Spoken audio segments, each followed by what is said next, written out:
বর্ষা আসতেই শুরু হয়েছে আমন ধান রোপণের মৌসুম। তবে এই মৌসুমে ভালুকার কৃষকদের মুখে নেই সেই আগের মতো হাসি। সারের দাম, জ্বালানি খরচ এবং শ্রমিক সংকটের কারণে অনেকেই ভাবছেন এই ফসলে তাদের লোকসানি বেশি।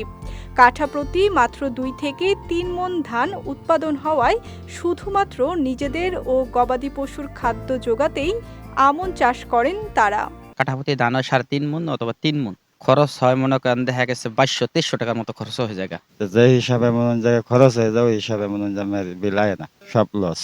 প্রতি কাড়াতে লস থাকে। তারপর আমাদের করতে হয়, যেহেতু আমরা গ্রাম অঞ্চলে বাস করি, আমাদের গবাদি পশু আছে, এগুলো জন্য কিছু খড়কুটার দরকার।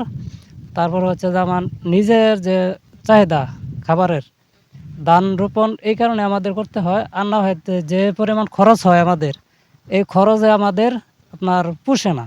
চাষাবাদের খরচ বাড়ার পাশাপাশি আশানুরূপ ফলন না হলে লোকসানের আশঙ্কা করছেন অনেক কৃষক। তারা বলছেন, সরকারের সহযোগিতা ছাড়া এই ধান চাষ করা আর সম্ভব নয়। আমরা চাই এই কথাই যে সারের দরটা কমুক।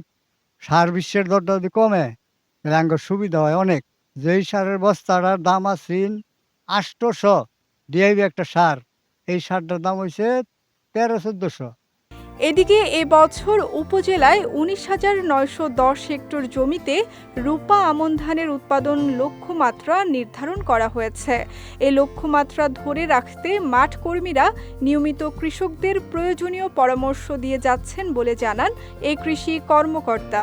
রূপা আমনের লক্ষ্যমাত্রা নেওয়া হয়েছে 19,910 হেক্টর জমিতে। তো আমরা রূপা আমনের লক্ষ্যমাত্রা যেন অর্জন করতে পারি, সেই উদ্দেশ্যে সামনে রেখে সার এবং অন্যান্য যেন সমস্যা না হয়, সেজন্য আমরা মাঠ পর্যায়ে তৎপর আছি। আমাদের যারা উপসহকারী কৃষি কর্মকর্তারা আছেন তাদেরকে প্রয়োজনীয়ভাবে বলা হয়েছে যেন তারা কৃষকের পাশে থাকে, এবং যারা ডিলাররা আছেন সারের তাদেরকেও নির্দেশনা দেওয়া হয়েছে যেন সরকার নির্ধারিত মূল্যে সার বিক্রি করে এবং কৃষকের পাশে যেন সবাই থাকে।